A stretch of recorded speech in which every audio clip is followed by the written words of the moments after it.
यह बहुत बड़ी जीत थी।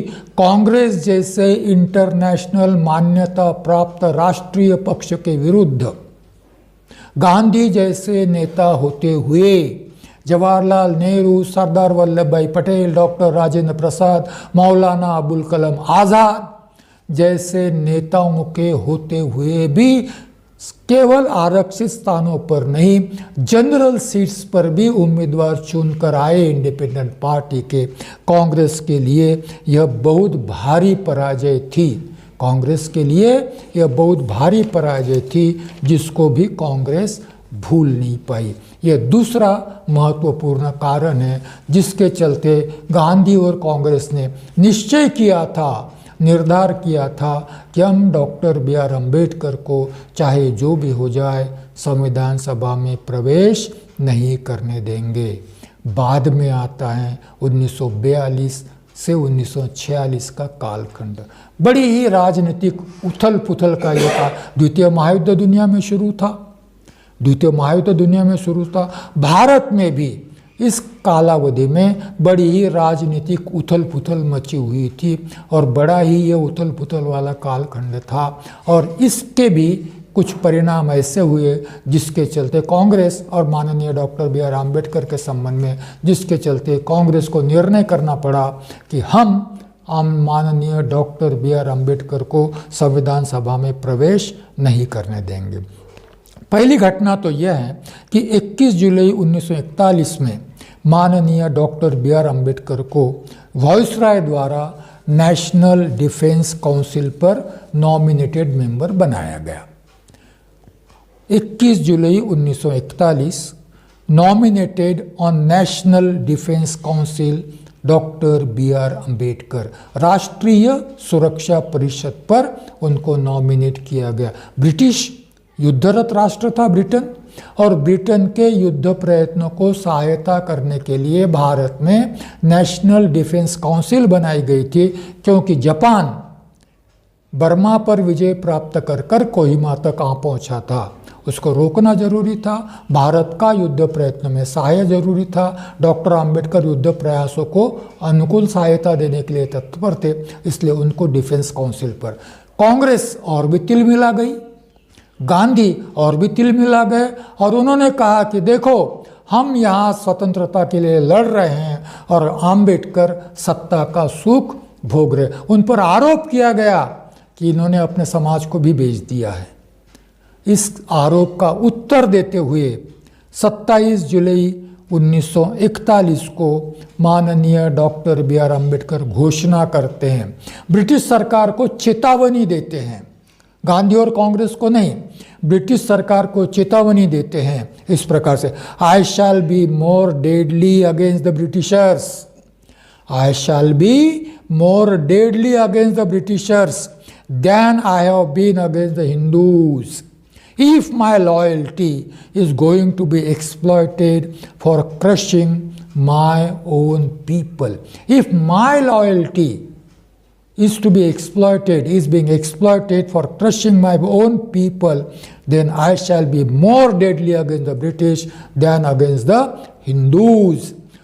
मैं यदि मेरा युद्ध के प्रयासों के सहायक का गलत उपयोग लगाकर मेरे लोगों पर यदि शासन प्रशासन जोर जुल्म करता है, तो मैं हिंदुओं का जितना कठोर विरोधक नहीं हूँ, उससे भी अधिक कठोर ब्रिटिशों का विरोधक बन जाऊँगा। खबरदार अगर मेरे लोगों पर ब्रिटिश शासन ने अन्याय अत्याचार करने का प्रयास किया।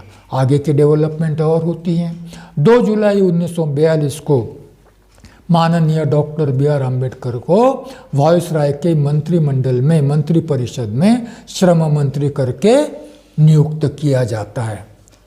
कांग्रेस की क्या हाल हुए होंगे सोच लीजिए, गांधी जी को कैसा लगा होगा सोच लीजिए, गांधी और कांग्रेस की स्थिति क्या हुई होगी सोच लीजिए। क्योंकि 42 भारत छोड़ो, 42 करो या मरो गांधी जी। 18 जुलाई 1942 को हमारी दृष्टि से और एक महत्वपूर्ण घटना हुई जिसका साक्ष्य नागपुर है। 18, 19, 20 जुलाई नागपुर में पददलित वर्गों का अखिल भारतीय अधिवेशन बुलाया गया। 18 जुलाई यानी श्रम मंत्री नियुक्त होने के बाद डॉक्टर अंबेडकर ने नागपुर में अधिवेशन बुलाया। पद दलित वर्गों का अखिल भारतीय पद दलित परिषद बुलाई गई। इसमें आगे की रणनीति को सोचकर, भारत स्वतंत्र होने वाला है, संविधान का निर्माण होने वाला है, मुझे अपने लोगों के हकों अधिकारों को सुरक्षित रखना है, इस सारे परिप्रेक्ष्य में माननीय डॉक्टर बी.आर. अम्बेडकर जी ने नागपुर के अधिवेशन में इंडिपेंडेंट लेबर पार्टी को विसर्जित कर दिया और 18 जुलाई 1942 को all India schedule caste federation की स्थापना की। आगे की रणनीति, इंडिपेंडेंट लेबर पार्टी विसर्जित हो गई और all India schedule caste federation की स्थापना की घोषणा की नागपुर में। 18, 19, 20 जुलाई 3 दिन का अधिवेशन था और इसके पहले अध्यक्ष माननीय एन शिवराज थे। बाबा साहब ने कहा कि मैं केंद्र में मंत्री हूँ, मुझे ये पद नहीं चाहिए, मैं माननीय एन शिवराज जी को अध्यक्ष बना नियुक्त किया गया उस परिषद में और पी.एन. राजभोज जी को सचिव नियुक्त किया गया। एन शिवराज और राजभोज जी के नेतृत्व में डॉक्टर बी.आर. अम्बेडकर की उपस्थिति में नागपुर में 18 जुलाई 1942 को all India schedule caste federation की स्थापना की। गांधी और कांग्रेस तो उस समय चुप नहीं थे ना, द्वितीय महायुद्ध शुरू हुए तो इसलिए चुप नहीं थे, युद्ध प्रयासों का तो विरोध ही किया था। उन्होंने कहा था कि भारत का युद्ध प्रयास में सहायता चाहिए तो भारत को स्वतंत्रता देने की घोषणा करो, हम सहायता देंगे, नहीं तो नहीं देते। 14 जुलाई 1942 को गांधी जी ने और कांग्रेस ने घोषणा की, क्विट इंडिया, ब्रिटिश भारत छोड़ो, अंग्रेजों भारत से चले जाओ भी कहते हैं, क्विट इंडिया भी कहते हैं, भारत छोड़ो भी कहते हैं। भारत छोड़ो से फिर इधर बाबा आमटे ने भारत जोड़ो आंदोलन शुरू किया था, उधर भारत छोड़ो का नारा गांधी जी ने 1942 में दिया था। भारत छोड़ो ब्रिटिशों, अंग्रेजों भारत छोड़ो, अंग्रेजों चले जाओ। और अपने लोगों को गांधी जी ने बोला डू और डाई, करो या मरो। अब सोचना यह है कि आंदोलन कैसे आंदोलन की उपज क्या है, आंदोलन कैसे आंदोलन का आरंभ कैसे किया गया, इसके पीछे पर्दे के पीछे की कुछ सच्चाइयाँ जो शायद ही उजागर हो, वह मैं आप लोगों के सामने रखना चाहता हूँ। अभी कुछ दिन पहले मैं एक किताब पढ़ रहा था, उस किताब का नाम है काँग्रेस आणि गांधीजींनी अखंड भारत का नाकारला। कांग्रेस और गांधी ने अखंड भारत को क्यों नकारा। लेखक है प्राध्यापक शेषराव मोरे। इस किताब में, इस ग्रंथ में, मराठी में है, इस ग्रंथ में पर्दे की पीछे की, भारत छोड़ो आंदोलन के पर्दे के पीछे की सच्चाइयों को उजागर किया गया है। तारीख दी गई है, नेताओं के नाम दिए गए हैं, कोई चैलेंज नहीं कर सकेगा। इसलिए मैं रिपीट कर रहा हूँ, ये फिक्शन नहीं है, ये नॉवेल नहीं है, यह इतिहास पर आधारित किताब है। जरूर पर्दे के पीछे। सोमवार 12 अप्रैल 1942, इस तारीख का महत्व इसलिए है कि सोमवार को गांधी जी का मौन रहता था। गांधी जी महान नेता, एक दिन मौन रख देते थे, सोमवार को मौन था। 12 अप्रैल 1942 को गांधी जी का मौन, सोमवार का दिन। मुख पर तो पट्टी लग गई ना, बात नहीं करेंगे, चरखा काटना शुरू। सेवाग्राम का चित्र आते हैं कभी कभी, उधर चरखे पर बैठे हैं और इशारों से बात कर रहे हैं या चिट्ठियां लिखकर बात कर रहे हैं, सिर्फ बोलेंगे नहीं। और मुंह तो बंद है, परंतु मन और मस्तिष्क वो तो क्रियाशील है ना, वो तो चुप नहीं बैठेगा ना। गांधी जी विचार कर रहे थे कि चुप बैठकर कैसे चलेगा भाई, भूल जाएंगे लोग हमको, चुप बैठकर कैसे चलेगा, कुछ तो करना चाहिए। उनके मन में विचार आने लग गए, कुछ तो करना चाहिए। और फिर प्रसिद्ध गांधी जी की अंतरात्मा की आवाज, इनर वॉइस गांधी जी का, अंतरात्मा की आवाज। अब जो लोग आत्मा ही नहीं मानते उनके समझ में तो नहीं आएगा अंतरात्मा की आवाज़ क्या होती है, क्योंकि उनकी आत्मा ही नहीं है, तो उनकी अंतरात्मा की आवाज़ उनको कैसे सुनाई पड़ेगी। और गांधी जी की अंतरात्मा की आवाज़ गांधी जी के सिवा और किसी को सुनाई नहीं पड़ती। जिसके अंतरात्मा की आवाज़, जिसको आत्मा है, उसके अंतरात्मा की आवाज़ उन्हें सुनाई पड़ेगी। जिनको आत्मा नहीं है, मेरे जैसे लोगों को कैसे सुनाई पड़ेगी। मुझे तो ये सारा अवैज्ञानिक लगता है। मैं तो इसको अनसाइंटिफिक कहता हूँ, इरैशनल कहता हूँ। इस प्रकार के विधानों को मैं अनसाइंटिफिक, इरैशनल कहता हूँ। अंतरात्मा की आवाज़ सुनाई पड़ी गांधी जी को कि छोड़ो भारत आंदोलन शुरू करो।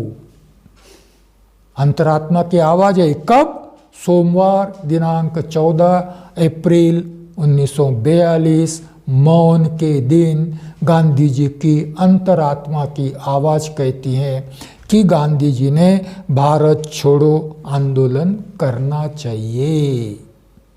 यह पर्दे के पीछे की बात, कोई तर्क बुद्धि नहीं। क्यों करना चाहिए, उद्देश्य क्या होंगे, कुछ नहीं, तर्क बुद्धि, अंतरात्मा की आवाज़ का निर्णय। और फिर गांधी जी क्या कहते हैं वो भी सुनिए। गांधी जी क्या कहते हैं यह भी सुन लीजिए। मुझे जो सत्य लगता है वो मैं करूंगा, भले ही बाकी वास्तव में वो सत्य है या नहीं मुझे नहीं मालूम, मगर मुझे लगता है ना सत्य, तो मैं वही करूंगा। बाकी कोई मेरे साथ आए न आए मुझे मालूम नहीं। सत्य भी गांधी जी के लिए सब्जेक्टिव हो जाता है। गांधी जी का प्रसिद्ध वाक्य, God is truth and truth is God. Gandhi ji का प्रसिद्ध वाक्य, गॉड इज ट्रूथ और ट्रूथ इज गॉड। मुझे जो सत्य लगता है मैं वही करूँगा। अब God is truth and truth is God ये एक तरफ रखिए, और मुझे जो सत्य लगता है वही मैं करूँगा। सब्जेक्टिव ट्रूथ, ऑब्जेक्टिव ट्रूथ नहीं, सब्जेक्टिव ट्रूथ, और मैं वही करूँगा। किसी से पूछने की जरूरत नहीं, मैं अकेला ही क्विट इंडिया मूवमेंट करूँगा। इस प्रस्ताव से क्या हुआ, इस प्रस्ताव से ब्रिटिशों को आह्वान किया गांधी जी ने कि चले जाओ। ब्रिटिशों ने पूछा सत्ता किसको दे भाई, आपको दे, लेने को तैयार हो, या मुस्लिम लीग को दे, किसको दे, जाने से पहले सत्ता ये तो बताओ। तो गांधी जी कहते हैं ईश्वर के भरोसे छोड़ दो, ईश्वर जो चाहेगा वो करेगा, ईश्वर के भरोसे छोड़ दो, तुम जाओ यहाँ से, हमारी समस्याएं हम निपट लेंगे। कुछ रैशनल दिखता है आप लोगों को इसमें, कुछ विवेक दिखता है, कुछ विवेकाधीन, कुछ यहाँ पर तर्क बुद्धि दिखती है किसी को? ईश्वर के भरोसे छोड़ दो, अराजक हो जाएगा। ब्रिटिश कहते हैं अराजकता फैल जाएगी। गांधी जी कहते चलेगा, हम एक दूसरे को मारेंगे, काटेंगे, कुछ भी करेंगे, समस्या का हल हम ढूंढ लेंगे, आप चले जाओ यहाँ से। कोई रैशनल है इसके पीछे? और फिर तर्क बुद्धि वाले लोग कहते हैं कि इस प्रस्ताव के चलते ब्रिटिशों चले जाओ, इस प्रस्ताव के चलते 1942 को ही गांधी और कांग्रेस ने भारत के विभाजन को मान्यता दे दी। क्योंकि सिंपल फॉर्मूला था, आप चले जाओ, पाकिस्तान मुसलमानों को दे देंगे, बचा हुआ भारत हिंदुओं को मिलेगा और हम अपना राज करेंगे। तो इसका अर्थ ये हुआ छोड़ो भारत आंदोलन का कि गांधी और कांग्रेस ने भारत के विभाजन को 1942 में ही मान्यता दे दी थी। आंदोलन कैसे होगा किसको मालूम नहीं, किसी को पता नहीं, गांधी जी को भी पता नहीं। कैसे होगा गांधी जी को पता नहीं। आज़ाद, मौलाना अबुल कलाम आज़ाद उस समय कांग्रेस के अध्यक्ष थे, उन्होंने विरोध किया इस आंदोलन का, नेहरू ने विरोध किया। तो गांधी जी जवाब देते हैं मैं स्वयं संगठन हूँ, मुझे किसी की ज़रूरत नहीं है। क्या करेंगे नेहरू, क्या करेंगे आज़ाद? क्योंकि वह गांधी नहीं है कांग्रेस में, तो कांग्रेस के अस्तित्व को ही खतरा आ जाता है। एक खंबे वाला तंबू, गांधी है तो कांग्रेस है, गांधी नहीं तो कांग्रेस नहीं। और इसीलिए गांधी जी ये जानते हैं कि मैं हूं तो कांग्रेस है, इसीलिए वो कह सकते हैं मैं स्वयं संगठन हूं, मुझे तुम्हारी जरूरत नहीं है, आना है तो आना पड़ा कांग्रेस को। नेहरू आज़ाद को आना पड़ा और गांधी जी का प्रस्ताव मानना पड़ा। निर्णय कोई तर्क बुद्धि नहीं, आंदोलन के परिणाम क्या हो गए कुछ मालूम नहीं। और फिर 9 अगस्त को क्विट इंडिया आंदोलन की घोषणा की। 8 अगस्त को सारे ही नेताओं को अरेस्ट किया गया, सारे ही बड़े नेताओं को अरेस्ट किया गया। लोगों ने आंदोलन शुरू कर दिया।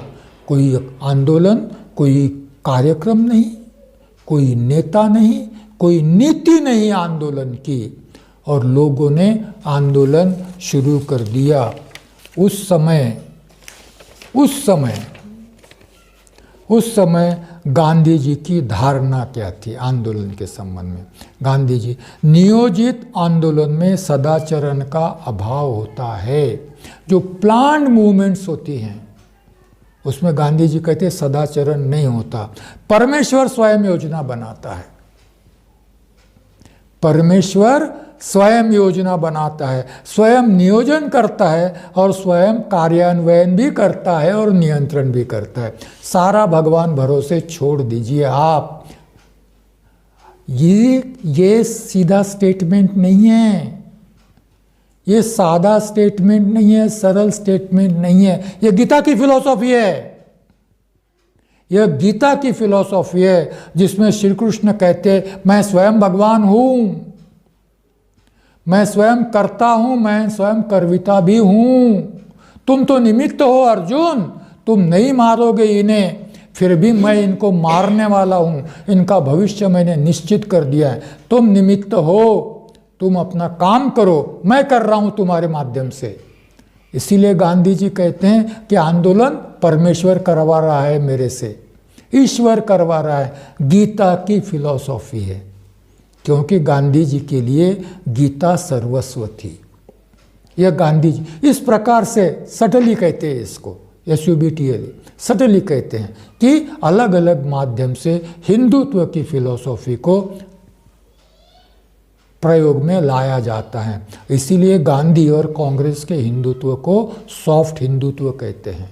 मुसलमानों के प्रति दयावान थे गांधी और कांग्रेस, परंतु पद दलितों के प्रति अत्यंत कठोर थे। सॉफ्ट हिंदुत्व मुसलमानों के प्रति सॉफ्ट था, परंतु पद दलितों के प्रति वह हार्ड हिंदुत्व रहा है हमेशा। गीता ने कहा है कि जो जहां है वहां रहेगा, बिना कर्म के फल के, बिना आशा के कर्म, फल की आशा के कर्म करते जाओ। गांधी जी तो ईश्वर के भरोसे थे। ऐसा क्यों करते थे गांधी जी?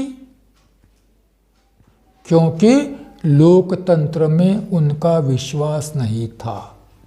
वो तो ग्राम स्वराज की बात करते हैं भाई, और ग्राम स्वराज में लोकतंत्र की बात नहीं करते हो। ग्राम स्वराज में भी महाजनों की बात करते हैं, पंचायत की बात करते हैं, महाजनों की पंचायत द्वारा ग्राम स्वराज चलाने की योजना करते हैं।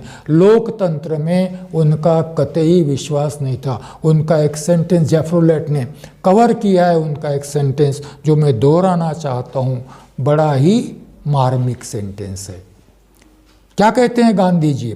The condition of England is pitiable. England की स्थिति अत्यंत दयनीय है। I pray to God that India may never be in that plight. इस दर्दनाक स्थिति में मेरा देश भारत कभी भी ना पड़े, इसके लिए मैं ईश्वर से प्रार्थना करता हूँ। मैं प्रयास नहीं करूँगा, मैं ईश्वर से प्रार्थना करता हूँ।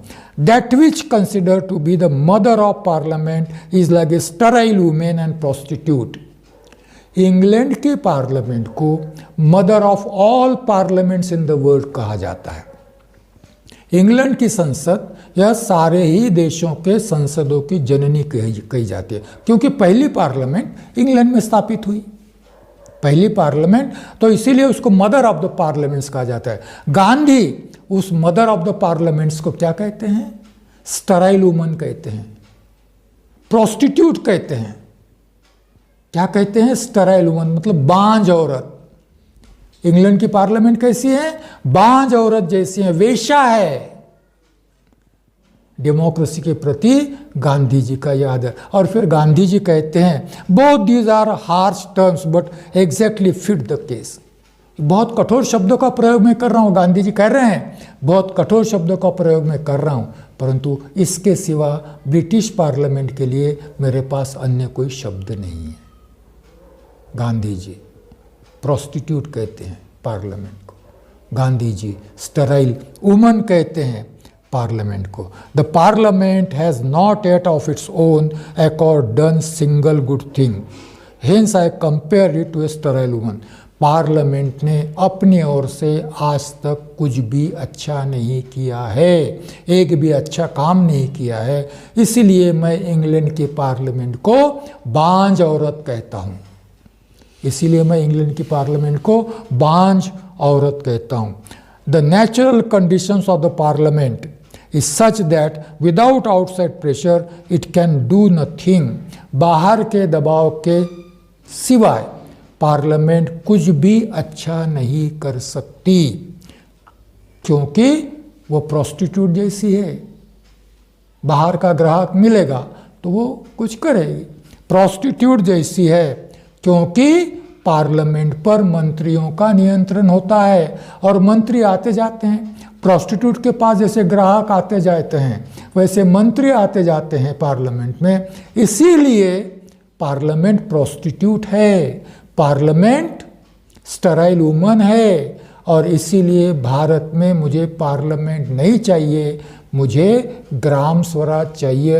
यह गांधी जी की फिलॉसफी। जब डेमोक्रेसी को वो प्रोस्टिट्यूट कहते हैं, डेमोक्रेटिक पार्लियामेंट को प्रोस्टिट्यूट कहते हैं, स्टराइल वुमन, तो डेमोक्रेसी की निर्णय प्रक्रिया में गांधी जी का विश्वास होने का सवाल ही पैदा नहीं होता।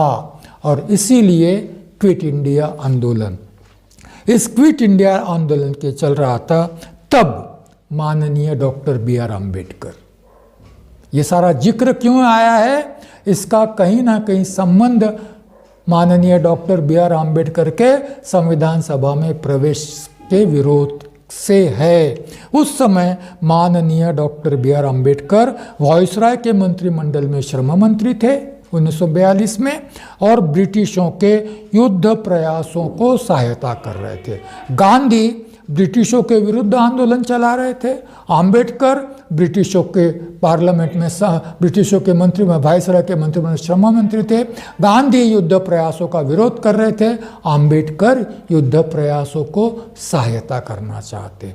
पद प्राप्त हुआ इसलिए नहीं, विरोध गांधी जी का पॉलिटिकल विरोध ठीक है, परंतु माननीय डॉक्टर B.R. अम्बेडकर कहते कि मैं युद्ध प्रयासों को क्यों सहायता कर रहा हूँ, उसकी फिलॉसफी उसके पीछे रखते हैं।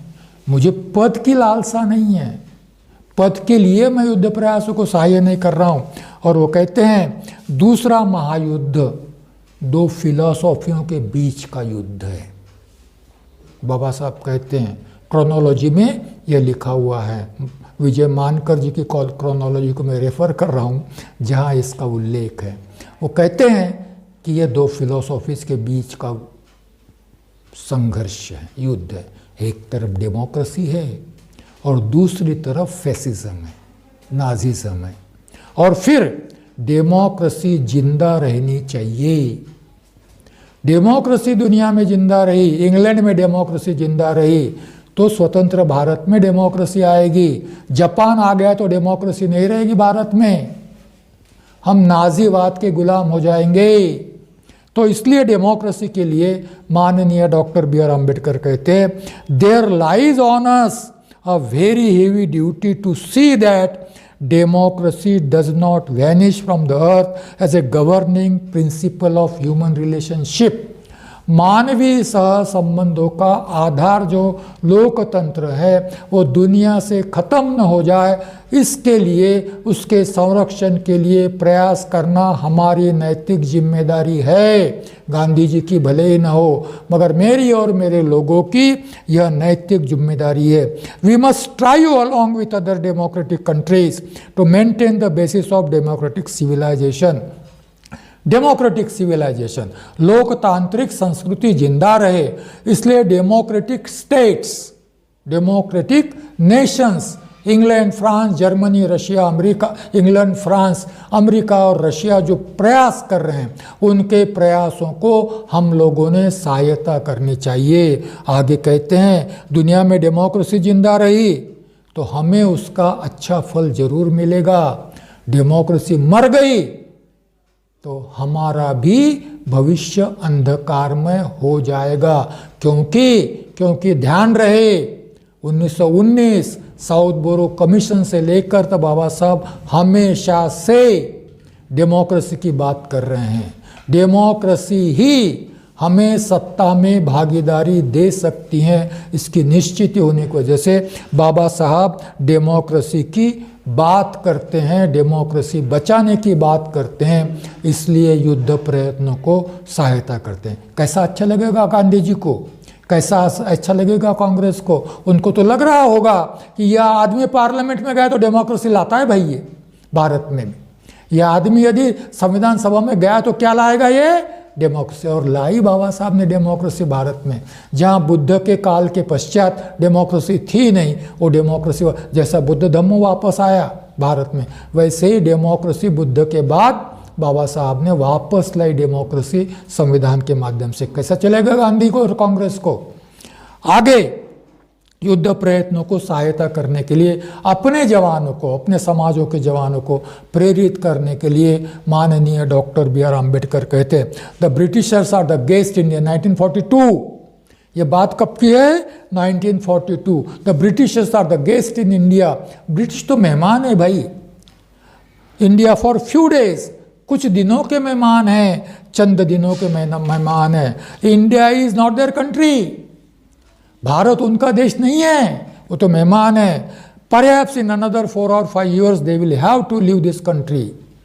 4-5 वर्षों में उनको भारत छोड़ना है। 42 में डॉक्टर अंबेडकर कहते हैं, जो उनको दिखता है कि ब्रिटिश भारत छोड़कर जाने वाले हैं, गांधी को नहीं दिखता, इसलिए गांधी जी के आंदोलन को मूर्खतापूर्ण आंदोलन कहते हैं, waste of time and energy कहते हैं। 4-5 और 46 में ब्रिटिशों ने घोषणा कर दी कि हम भारत। 42 में डॉक्टर अंबेडकर भविष्यवाणी करते हैं कि ब्रिटिश जा रहे हैं कुछ दिनों में, और 46 में घोषणा करते हैं। वो कहते हैं कि हमारी स्थिति ऐसे नहीं है ब्रिटिशों जैसी, हमको तो जीना यहाँ है, हमको तो मरना भी यहाँ पर है, और इसीलिए डेमोक्रेसी के रक्षण की जिम्मेदारी ब्रिटिशों से भी ज़्यादा हमारी है। और इसीलिए मैं युद्ध प्रयासों को सहायता कर रहा हूँ, और इसीलिए मैं अपने समुदाय के युवाओं को आह्वान करता हूँ कि जाइए और फौज में भर्ती होइए, डेमोक्रेसी की रक्षा की जिम्मेदारी अपने ऊपर लीजिए, और स्वतंत्र भारत में भी डेमोक्रेसी की रक्षा की जिम्मेदारी हमें ही लेनी पड़ेगी।